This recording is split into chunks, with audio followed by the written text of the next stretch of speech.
French military general, leader, and obviously a visionary person, Napoleon Bonaparte was actually right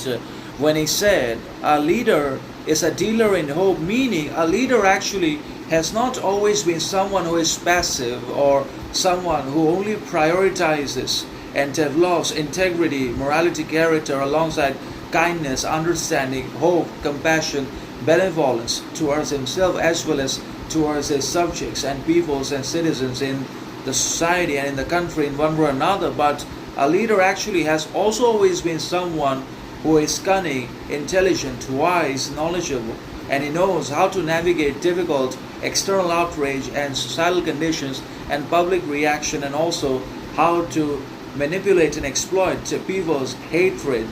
rage, anger, opposition, challenge, difficulty, obviously because of his own corruption, bureaucracy, and injustice, inequality, and the rampant creation and flourishing of poverty, unemployment, inflation, and lack of resources and food in the people's hands, and also lack of opportunities and other kinds of discriminations as well. But a leader is always able to manipulate with his cunning attitude and clever mentality and psyche that allows him to always talk about hopeful stuff and distribute crumbs of hope and attention and approval and validation towards his subjects so that they continue to support him and obviously back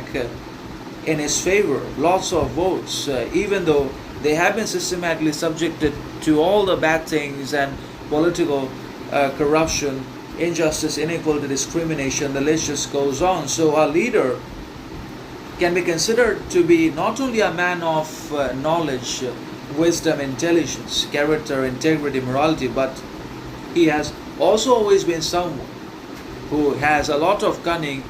and cleverness about himself that he utilizes particularly for the sustainment of his power and the prolonging of his subjects' suffering, torment, misery in one way or another, and obviously to extend his reign and to transform the democratic state or government into a one-party rule and one-man show, and to ultimately sustain power and position for very long periods of time by continually dealing in hopeful strategies and brainwashing people to continue to believe in him, as well as in his politicians and parties' work and ambition and drive, when in reality nothing concrete, significant, meaningful, worthy gets done that benefits, improves, uplifts the people's